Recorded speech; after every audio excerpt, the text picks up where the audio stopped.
Hey, good morning. Good morning, moms. It's your girl, Sharita, the Behavior and Literacy Strategist, coming at you from the Morgan Unlimited Growth Institute, where you can find solutions for your child's behavior and literacy challenges. Good morning, y'all. I'm so happy today. Today is my oldest daughter's birthday. Jazzy Jazz is 15 years old today. I'm so excited. I was out running around and I went and got cake and I got my daughter Jazzy. She's like me. She like veggies more than my youngest Maya. Okay, she's more of a picky eater. So, and she likes Doritos. So I got a bag of Doritos, but I also got some veggies to make a platter with the ranch dip that she likes. So got the raw broccoli, the carrots, cucumbers, the little cute little mini cucumbers. What else did I get? Oh, I got some tomatoes from my garden, right? And so we have peppers in the house. We have green peppers and orange peppers and red peppers. So I'm going to slice those up, wash everything, slice those up. I told her no choice today. It's your birthday, so just chill out. So we're gonna have that. We're gonna have Doritos. We got the cake. I'm cooking a nice dinner. You know, Dad is going to work, so we're gonna make sure he get his food and his dinner, everything when he's headed out the door. And then us girls are gonna have a nice little party in the house, and we're gonna watch movies, and we're gonna snack. We're just gonna hang out and everything. So this is my first baby. Like, this is our first baby. Years ago, I started teaching her at home before she even went to school. So I had some things that I did that were really good that helped Jazzy learn how to read and write and do math before she went to preschool. Okay, but there's some things I wish I'd done that I want to tell you today. Years later, I'm now teaching my youngest at home as well. She's in my tutoring and coaching program, and she's doing well, just like her older sister. She's reading she's reading above her grade level. She just started kindergarten, and she knows how to read. She also knows how to write sentences, and she's writing a paragraph. She's really good at spelling. She's just mastered counting to 100, counting by tens, counting by fives. Now we're working on twos. We're working on addition and subtraction. So she is, she's benefiting from me teaching her as well. But there's some things that she got going on that I wasn't able to do for my oldest daughter when she was younger. So when I first started, I was excited to teach her, and I turned my whole dining room into my living room, her little school area, right? I'm good for that. I'm good for taking learning materials and really we make our own. So index cards and papers and construction paper with things that we're learning, and hanging it up around my house. Like, I'm good for that, okay? And I still do it now, and I recommend that you do it too, to create a learning environment in your home, right? Customized for whatever your child is learning. All right. So that's what I did, and I threw my whole self into it, and I worked so hard with her, and I just fed her stuff and fed her stuff. I made it exciting. I made it fun. She loved learning from me, and I was quizzing her, and it was fast. It was customized to her learning speed and everything. However, there's some things I didn't do. I forgot or I didn't know to make sure that she sat down and worked independently, did her independent studying, writing, learning how to write, and write sentences like her younger sister's doing now. I did not make her do that. So I really did most of the work. So when she went to school, that's what she wanted. She was very advanced. She was very advanced going into preschool and then kindergarten. So, when kids are really smart and they're advanced, they can easily get bored, right? But she did not learn to sit down and focus on what you're doing, do what you're supposed to do. You know what I mean? Get your work done. And that was an issue, okay? So I figured out years later, if I could go back to all those years ago, it was like, I started when she was 3 years old. So 12 years ago, okay? And there's reasons for this. There's reasons for this, y'all. I'm turning this heat down because sister up here get ready to fry like a piece of chicken. So I'm gonna turn this heat down real quick. There's reasons for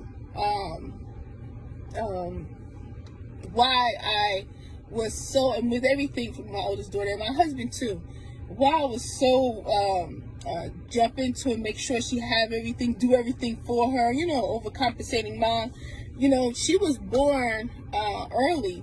I had preeclampsia, and Jessie was in the hospital for a month. That was devastating for us. And we went up to visit her every day, and then when we got her home, we just wanted to be the best parents that we could be. We just really wanted to be the best parents we could be. And it's like just make sure she has everything she needs and take care of her, take care of everything. So being that overcompensating parent, there's some things that I didn't realize that I should have done. So number one, let me just get into it. So I gave you a little background. Now I'm just getting into it right now.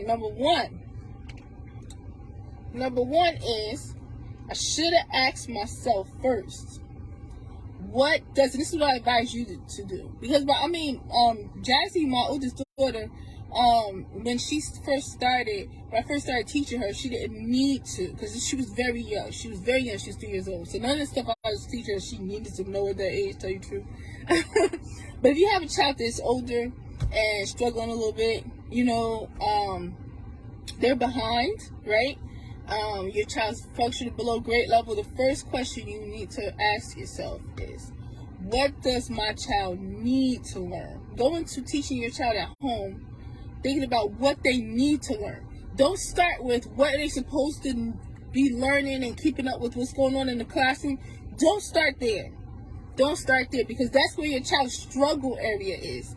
So when you go to find out what your child needs to learn, you go and you do an assessment and look at what's missing in their literacy foundation, what's missing in their math foundation first. When you find that, do that assessment, then you see what your child needs to learn. You start there, okay? All right, so you don't overwhelm yourself. You start with, is your child missing the basics? If your child's missing a strong foundation, if your child's struggling a little bit, then start at that level, just figuring out what they need to learn first. And I suggest you, for the first couple of months of teaching your child at home, get them really strong in the foundation. The other stuff will come. It will come. But start off building a strong foundation. What does your child need to learn? Number two, what does your child want to learn? All right? The beauty about homeschooling, because I homeschooled my daughter. I've always homeschooled my children, even if they was in public school or not. But for a time, my daughter wasn't in public school. I was teaching her at home. But the beauty of homeschooling is interest-led learning. You can teach your child based on their interests, right? So when Jazzy was younger, she was really, really interested in the solar system, right? So I taught her and exposed her to that, and then she could just go for hours on the solar system. And Maya, when she was younger, she was a year old. And I'm not sure exactly how. It probably started around the same time with Jazzy with the solar system. But Maya was a year old, and she was fascinated with dinosaurs. And I just exposed her to more dinosaurs. She knew all the names. She could identify them. You know what I mean? And to be able to pronounce the names of certain dinosaurs at a young age like that, that was a big deal. But that was her interest. So interest-led learning. What is your child interested in? I'm not talking about nothing on no game or no cell phone. I'm talking about what are they like? Oh, I want to know more about that. Okay? So teach your child, first find out what your child needs to learn, and then find out what they want to learn. What are they interested in? What makes their eyes light up when they see it? And they're so excited they want to learn more. I love seeing kids like that, okay? And you know what? There's a lot that kids are interested in like that. That they respond in that way. But honing in on your child's special interest that's different from other kids is a game changer. That's a whole new level, honey. Okay? So finding out what your child needs to learn, and then find out what they want to learn. Number three, find out or figure out what you want them to learn. Mom, it's important that you teach your child not just based on what's going on out there, but also based on what's going on in here for you. What do you want them to learn? It doesn't just have to be book knowledge. Like my daughters know how to garden because I started a garden. I taught them everything from seeds and planting seeds to watering to making compost to the sun and the weather changes and what plants are good for what season, you know what I mean, and harvesting and what to do with the food after you harvest it and stuff. I never forget when we first got our first, because I started out with just lettuce, but after a while we were getting tomatoes and peppers and green beans, and I'll never forget their faces when they saw the first green beans forming or first cucumbers forming or first tomato forming, and now they just go out in the garden and just pick it off the plants and just eat them. Jesse came in the house with it's like, there's some new tomatoes out there, right? New tomatoes are ready. And I said, oh yeah, bring them in. She's like, we ate them already. I'm like, what? They went out there. Then they ate those tomatoes, you know what I mean? So that's something from me, from in here, from my heart, that I wanted them to learn, okay? Another thing that I want my children to learn is cleaning up and how to keep a house clean, how to cook. We always cooking together and baking together, you know what I mean? So whatever you want them to learn, you got to include that in there. Remember, you're their mothers. You're your child's first and last teachers. So whatever you teach them is going to stick with them for the rest of their lives, okay? It's important. So don't leave your child's education just up to the school. At home, it could be customized for your child's needs and your needs. A little bit of your child's little spice in there, a little bit of your spice in there, a little bit of mom swag in there. That's customized learning for them. Okay? So we got, what does your child need to learn? What does your child want to learn? What do you want your child to learn next? And this is very important. You probably should get this together first. What kind of structure does your child need? What kind of structure does your child need? Everybody's different, okay? I know my little one, she's very busy. She talks a lot, right? She needs structure around that, and also she'll be looking around. She'll be talking. She want to talk to everybody, look at everybody, talk to everything. Her structure and her goals are focused on her waiting her turn to speak, right? And a new one that I've just decided to add yesterday, since you're ready for this, okay, is pay attention to detail. Those are goals that I give to my older students a lot. But she's now in the beginners elementary group, and when she learns to pay attention to detail more and focus on that more before she tries to hurry up and get the answer, she's going to be even more successful. So having it customized for your child, what kind of structure do they need? Does your child try to get up constantly when it's time for them to do work because they keep forgetting things and they forgot to get their pencil, you got to put that structure in there so that they're ready, so there's no reason to get up when it's time to do work, you know what I mean? Or your child may be they sit down and they'll sit down, they don't keep getting up, they won't keep calling you, but they will put their heads down, you know what I mean, when they're supposed to be working. You need something for that. What kind of structure does your child need? You notice I didn't say what kind of help does your child need, or your child may need multiple breaks, so you're going to let them keep getting up every 5 minutes to use the bathroom or what have you. No, we got to break our kids out of that. That is not a real thing. I'm trying to tell y'all. I've been teaching kids and improving behavior for years, and now it's common for us to be saying that my child can't sit for a while, he or she gets overwhelmed, so they need multiple breaks because it's too much. That's something new, honey. That's not an actual thing. And if I said I was teaching and I taught 20 years ago, and I'm saying that now, I could see you kind of brushing me off and like, but you don't know nowadays kids and that. But I teach students now, and my students, no matter if they heard that before or they were experiencing that before or they was getting up multiple times when they're supposed to be working, they know that when they're in my class, they have to sit for that hour. And they do. Okay? So that's not a thing. Let's stop saying that, moms. I'm talking moms. I'm talking to you. Me and you, we talking. Let's stop saying that. Let's stop believing that mess. And if your child is every day, that's what they are focusing on, and that's what everybody's saying to them, they're going to be doing the same thing in 3rd grade, 4th grade, 5th grade, 6th grade, and then in high school. Oh, I just can't. Now they're an adult. They can't sustain focus. They never learned. Nah, we ain't going to do that. We ain't going to do that, right? So, what kind of structure does your child need? So it reminds me of a child that I did a consultation for. And he sat down and he wanted to ask questions. I was giving him direction. He wanted to ask questions like in the middle.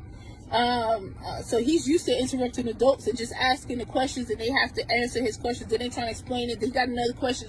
So I had to shut that down right from the jump. Okay.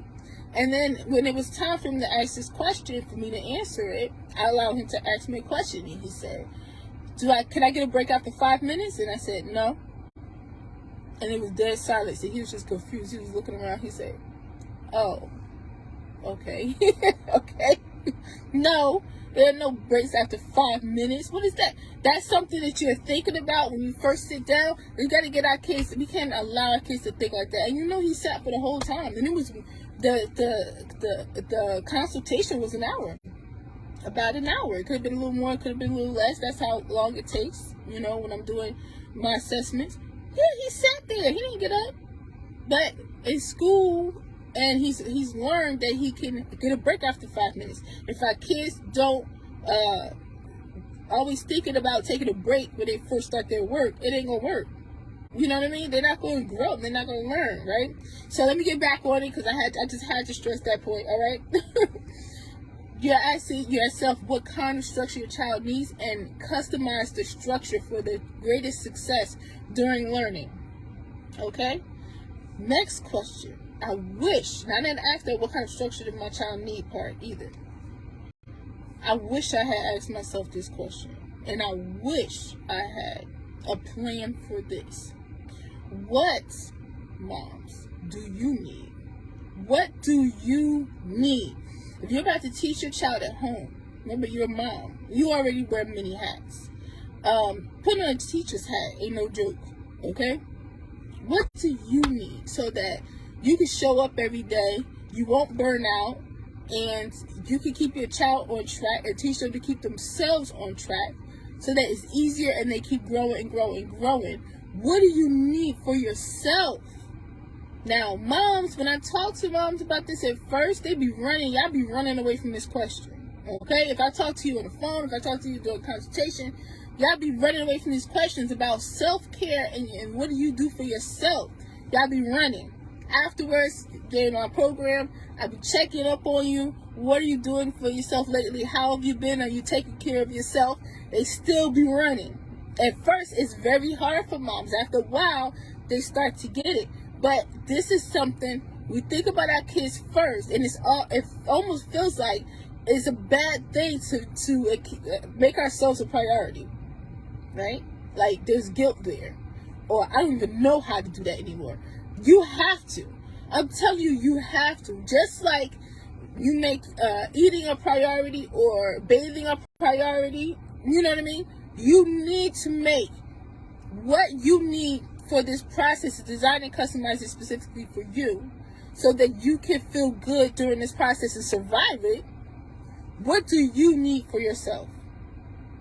If I had done that, my teaching my daughter at home experience would have been 1,000 times better. 1,000 times better. Yes, she learned how to read and write, but I was just tired. I was burnt out. I was always stressed about it. You know what I'm saying?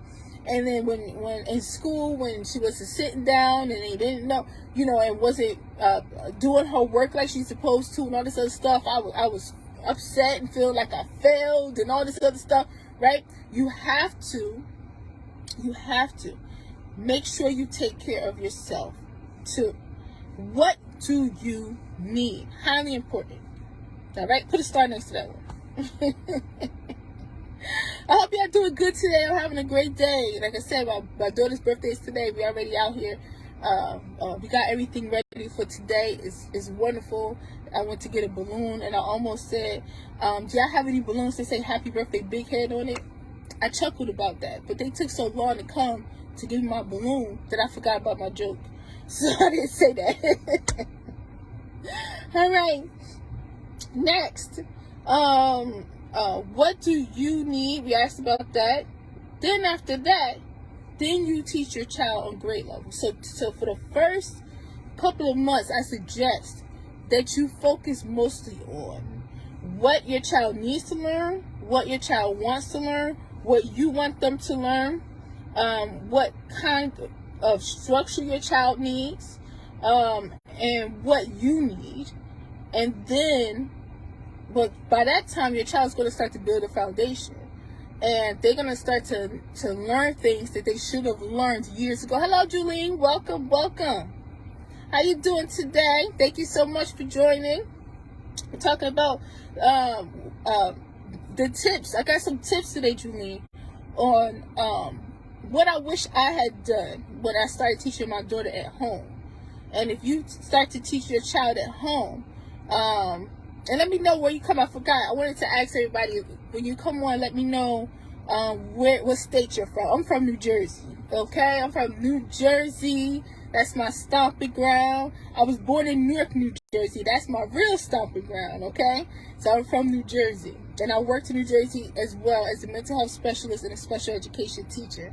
And most of my family is in New Jersey as well. Okay, and in Newark, New Jersey. Florida, nice. Well, welcome, welcome, welcome. I have had students from Florida as well. Very, very nice. Thank you, Julene. Welcome, welcome. So we're talking today about, like I said, what I wish I would have done. So I got a couple of tips. You can hashtag replay on this, sis. But number one, if you start teaching your child at home, number one, instead of trying to teach them what they're supposed to be learning in the classroom, let the teachers do that. If your child is behind and you want them to be functioning, when I say behind, if they're functioning below grade level, get your child's, this is another good tip, get your child's latest reading scores and math scores to see what level is your child reading at and what level is your child doing math at. Get it in your hand. Make sure you understand it. And hang it up. You know what I mean? And then set goals for where you want your child to go. So what you want is, you want it to be increasing and progressing, right? You want something measurable, okay? So first, instead of teaching what your child is learning in the classroom and trying to keep up with the classroom, find out what your child is missing, what they need to learn, what they should have learned already, right? That they have not mastered yet. Anything you find. I mean, I'm like a hawk, okay? Anything I find in my students or my kids that I think they should have known already, that they didn't know, they didn't master, oh, we taking care of that, okay? We taking care of that. So find out what your child needs to learn. Next, find out what your child wants to learn. Interest-led learning is so motivating for kids. They love learning about things that are interesting to them. And not just, and I took the example of my oldest daughter, she liked the solar system when she was younger, and then my youngest daughter was all about dinosaurs. Whatever your child is interested in, they could just go deep dive into that, and you can form activities and lessons around that, but working on those foundational skills at the same time that they should have mastered, they haven't, okay? All right. Next, what kind of structure does your child need? That was the next thing. Making sure that any behaviors that your child or focus issues that your child have when it's time for them to do work, you have a plan for that and you have a structure put in place for that. Okay? I didn't do that when I first started. And that was the issue later on with my daughter when she went to school. Okay? And the next one was, what do you need, Julene? You ask yourself, what do you need? I really didn't ask myself that. And I was struggling and always feel like a failure if something didn't work out, burnt out, stressing and everything. It's important, it's imperative that you figure out before you embark on this journey, what do I need for me so that I can do this, okay?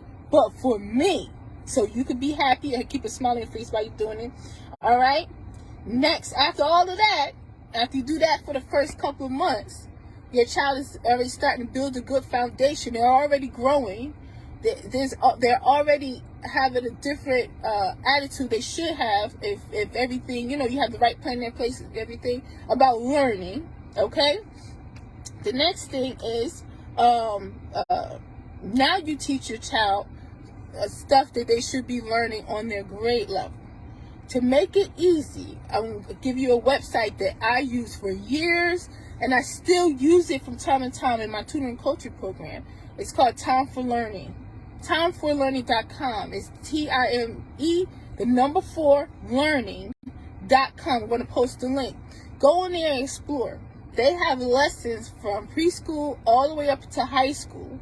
Whatever grade level you want your child to be learning at, you go ahead and you put that in, okay? And then your child will learn. They will sit, and the lessons are meant for them to, they watch online, and they learn and they participate, right? So that's one part of it. I love it. I love timeforlearning.com. So that way you can assure yourself that the content that they are learning and is what they should be learning in classroom. So it had the Common Core standards. All the lessons were aligned with Common Core standards. It was great, okay? And like I said, I'm saying was, but I'm talking about back then. Still great, okay? Now, what I learned when I was teaching my daughter on her grade level for Time for Learning, she was ahead of her classmates in school. She would start learning things in school that she learned already months ago on Time for Learning. So it's really good with making sure your child is equipped with what they should be learning in class, okay? So that's one thing. But I have another suggestion. Make sure it's well-rounded. Just sitting in front of a computer and doing those lessons all the time, I feel like kids should be writing. All my students write, my children write, okay? I feel like they should be writing. I feel like they should be spelling, not just clicking or typing and then stuff gets spelled for them. So make sure that there's still some work that they have to do that's independent, where they have to work and they have to think and they have to catch their mistakes and they have to present to you. You know what I mean? That kind of stuff. I taught my daughter how to take notes while she was reading the lessons, the Time for Learning. I taught her how to take notes, okay? That's important. So the thing with the computer is if they're learning on the computer, if they get a wrong answer, they'll tell you it's wrong. They'll tell you to try again, but you get to click it a couple times and then you move on. But if they're learning out loud, they can talk it out and figure out why they picked that answer and why, and explain to you why they think the other answers are not correct. That's what I do with my students. So make sure that they still, sometimes they can work with the online Time for Learning by themselves, but still have that human interaction is what I'm saying. Still have that human interaction where you still stretch them. They still get stretched to think and to grow at their grade level, and it's customized because this is your child, okay? All right? So use the online website, also superteacherworksheets.com. I still use them. You can print out some worksheets for your child to do and sit, okay, and do. That's independent study time. Now, no matter what your plan is, you got your learning, but you also have your child needs to, and this is the big mistake I made, your child needs learning or coaching around sitting and working and focusing on their work and getting it done, checking their work, looking for their own mistakes, right? They need that too. That's what's missing. So I did that with my daughter, but when I went and I became a teacher, or I was teaching a special education class as a permanent substitute, I taught my kids both, my students both. And the growth that happens from having learning that they're interested in, having exciting little games that I used to make up on the spot to spelling games and challenges. I still do them in my virtual program now. My students love them, okay? They are legendary, okay? So that, but also, if you want to participate in this, you got to act right. If you don't, this is the structure, okay? These are the rules. If you break them, these are the consequences. They were very clear about them, okay? They earn points every day. It was a big deal. So you have balance. It's not just about what I'm going to teach you and provide for you as your educator, teachers and moms, but it's also what is your responsibility as a student in your own learning. One of the goals and a lot of the action plans for my students is take responsibility for my own actions in education. You have a job to do, honey. When you go to school, you are not just there for the teacher to feed you information and for the teacher or the aide to manage you and keep you sitting down and entertain you, honey. That's not what this is about. You have a job. So when you go to school, be prepared for success. Have your materials ready. Participate. Do your work. Concentrate on your work. Check your work. Hand it in. Sit quietly and patiently. Wait for directions. Follow directions. Right? Always do your best. Let's put requirements on our children. Now, in school, they do what they do in school. But at home, you can have your child start to function grade levels above what they're doing right now. If your child is struggling and they're functioning in a first grade level and they're in fourth grade or fifth grade, and this is very common, y'all. This is very common. Don't feel like helpless about it. Like it's fine. Your child, you can have your child be able to start to read at second grade level, third grade level, and you just keep going up. That's what we do. That's what my students experience, okay? So you can absolutely change the game for your child by teaching them how to change the game for themselves, filling in those holes in their literacy foundation. And then it'll be easier to teach them grade level content. And when they're in school, it'll be easier for them to keep up in class, because not only do they have a strong foundation being built, but they also have expectations. They also have self-discipline, because you put that in a plan too. All right, y'all got this. Now, any questions, y'all could always send me a direct message. All right, when you send me a direct message, let me know your name and where you calling from too, because we be talking. We from all over the place. My students been from Texas, from Florida. I have a student now in Texas, one in Georgia. I had a student in Jamaica. I have students in New York. I have students in New Jersey with me, Ohio, Illinois, where else? Washington, D.C. Some students, they were here. They were in New Jersey, but they just came from Africa a couple of months before. You know what I mean? I have students from everywhere, and I love meeting moms from everywhere. And let me tell you something, no matter where the moms come from, me and the moms in the program, we like this. Those are my homies, okay? Those are my homies right there, okay? So, but wherever they come from, we all have one thing in common. We love our children. We want better for them, but we want them to do better, and we want them to feel better about themselves. We want them to function independently. We want them to go after excellence. All of us, we have the same goals for our children, okay? So I love my moms, I love my students, and if you feel the same way, that's what you want for your child, then you're in the right place. Believe in yourself. This could work. All right, so those are my tips real quick. I'm about to go in here and have a lunch. I always do that for myself. This is the first time I became a mother, but I also spent a little time with myself. It's my daughter's birthday, but I also spent a little time for myself, because it's my start to motherhood, okay? I'm about to get emotional talking to you right now. It's my start to motherhood, Julian, all right? My first baby, so I got to celebrate myself a little bit too. And to celebrate my husband and celebrate my daughter, and we just going to enjoy a beautiful day today. And you know, we're not going to stop for today. In my house, we celebrate birthdays for a couple of days, because we're very busy.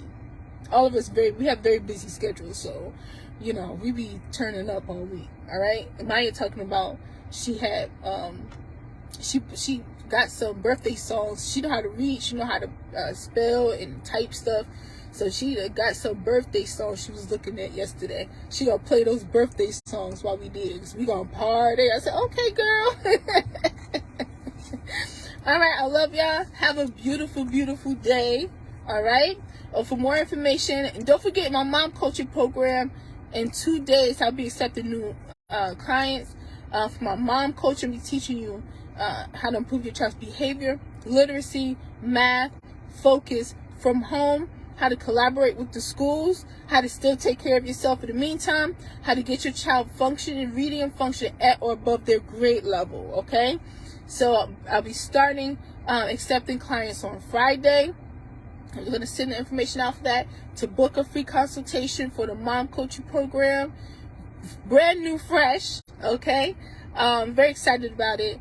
You can click on the link. I'm going to post the link. Also, I'm still accepting students to my tutoring coaching program. I've been doing that for a couple of years now. It's very successful. My students are very successful, okay? Go to growthinstitute.mykajabi.com. That's GROWTH Institute.mykajabi.com. Have a beautiful, beautiful day. Thank you, Julian, again, for hanging with me. Always nice to see you. Okay? Believe in yourself. Believe in your child, honey. And always remember that growth is unlimited. Peace.